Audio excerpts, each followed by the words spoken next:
Apuesto que has escuchado sobre la peste negra, una de las plagas más devastadoras en la historia de la humanidad, y Egipto fue uno de los países afectados. Te preguntarás cómo ocurrió, qué repercusiones tuvo esto en el Egipto antiguo, o si el medio ambiente estuvo directamente relacionado con este mal. ¿Qué pasó después? Bueno, quédate y resolveremos esta y más dudas. La peste negra o bubónica tuvo su mayor impacto entre los años 1347 a 1351 y ha sido catalogada como una de las grandes pandemias de la humanidad debido a su gran número de mortandad. No se conoce con exactitud su origen, debido a que se ha registrado en años anteriores pequeños brotes en distintas ciudades, y su expansión se ha dado al crecimiento económico del continente y su repercusión en las rutas de comercio donde llegó a las principales ciudades del Medio Oriente, Europa, desde Asia mediante su principal transmisor, las pulgas infectadas que habitaban en los cuerpos de las ratas. Debido a las grandes pérdidas de población, distintas localidades fueron afectadas. Al no contar con mano de obra, muchas de estas fueron desapareciendo conforme la enfermedad avanzaba. En el caso de Egipto, debido a la ausencia de la mano de obra, muchas obras de mantenimiento en las importantes canales de regación que alimentaban de agua no salobre en toda la zona fueron abandonadas, lo que también favoreció al gran avance del virus. Uno de los factores importantes en el empeoramiento de la salud de la población egipcia fue la hambruna. El río Nilo era la principal fuente hídrica de los pobladores de la provincia de Al-Bujaira en Egipto. No obstante, si bien tenía épocas de abundantes recursos hídricos e inundaciones, también habían temporadas de sequías. Por este motivo, alrededor del siglo XI, los pobladores egipcios llevaron a cabo el primer sistema de irrigación de la zona. Esto con el fin de aprovechar el exceso de agua en las temporadas de abundancia y contenerlo en reservorios para posteriormente distribuirlo en las temporadas secas. Este innovador sistema de la época contaba con diques, los cuales eran muros gruesos con la capacidad de soportar la presión del agua. Eran impermeables para evitar filtraciones y bastante altos para evitar desbordes. Estos, juntos a los canales de distribución, tienen la finalidad de direccionar la distribución del agua a toda la ciudad y áreas de cultivo. Y el nilómetro, este era un pozo medidor de abundancia de agua. Permitía controlar la distribución del agua y era una forma de asignarle un impuesto al agua en aquella época. Cabe mencionar que la implementación de ese sistema permitió mejorar la productividad de las tierras porque aumentó el terreno disponible para la agricultura y quedó atrás los problemas por inundaciones. Cuando el nilómetro figuraba de 16 cúbitos para arriba, la población consideraba la época como próspera. No obstante, si figuraba menos de 15 cúbitos, la población temía por la aparición de sequías.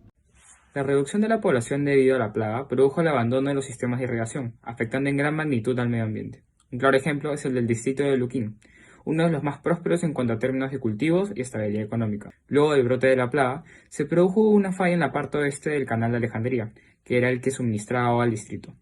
Según un censo realizado en el año 1528, se produjo una reducción del 69,5% de los terrenos de cultivo. Otro impacto ambiental fue el del lago Mairut. Cuando los sistemas de irrigación funcionaban bien durante las épocas de sequía, el agua dulce almacenada entre los diques se vertía dentro del lago. Sin embargo, con el abandono de estos sistemas de irrigación, durante las épocas de sequía, el lago, debido a la evaporación y a las filtraciones de agua salada provenientes del mar Mediterráneo, provocaron que esta zona se transforme en un pantano salobre y en algunas zonas seco totalmente. Otro efecto de la plaga ocurrió en el siglo XV, donde se notó una alteración en el flujo del agua del río Nilo. Según los datos recolectados por el Nilómetro, en el siglo XIV la máxima promedio de las crecidas era de 17,5 metros cúbicos por segundo, mientras que a comienzos del siglo XV la máxima promedio de las crecidas se elevó a 19,5 metros cúbicos por segundo. Además, las crecidas ocurrían mucho más seguido y en un mayor volumen. Según estudios, el principal causante fue el abandono de los sistemas de irrigación, ya que durante las épocas de lluvia no se retenía la misma cantidad de agua que cuando se almacenaba, y por lo contrario, en las épocas de sequía, el flujo de agua disminuía. La peste negra afectó muy negativamente a Egipto y causó la caída de la producción de 1347 a un 58%. Como se mencionó, el sistema de irrigación fue perjudicado debido a la crecida del río Nilo por el fenómeno de los monzones, pero también existieron causas sociales que contribuyeron en gran magnitud al deterioro y decaimiento del sistema hidráulico de Egipto. Dentro de estas está la corrupción y manejo de los problemas de inundación con la manipulación de los territorios con fines políticos en épocas electorales. Además, influyeron el ineficiente manejo y mantenimiento de la infraestructura de irrigación y la escasa mano de obra. Por último, la dominación beduina indujo al cambio de la economía egipcia, que abandonó el cultivo por aguas almacenadas de inundaciones al aprovechamiento del consumo del pasto por el ganado, por el que se rompieron los diques y no hubo una regulación de agua distribuida. A lo largo de los años, durante las diferentes apariciones de la peste, se han empleado sustancias químicas para contrarrestar la enfermedad. Una de estas es la triaca, un compuesto médico que se utilizó del siglo I al siglo XIX.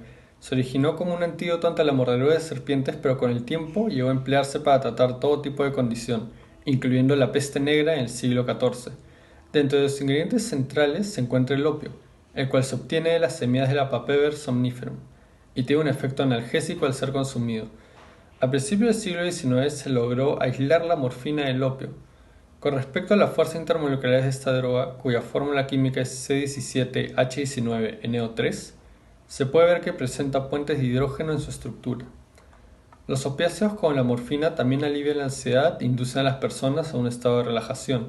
Sin embargo, su consumo genera dependencia física y tolerancia al efecto de estas sustancias. La peste también se contrarrestó por mecanismos de desinfección.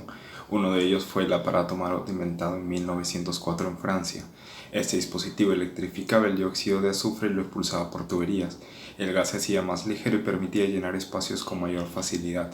Mataba patógenos, insectos y provocaba lesiones pulmonares en los roedores.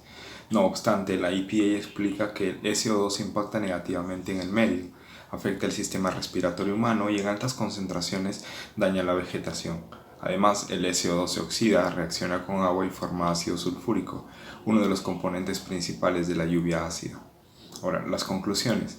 La plaga influyó en el ambiente, pues el abandono de los sistemas de irrigación provocó condiciones no aptas para la población.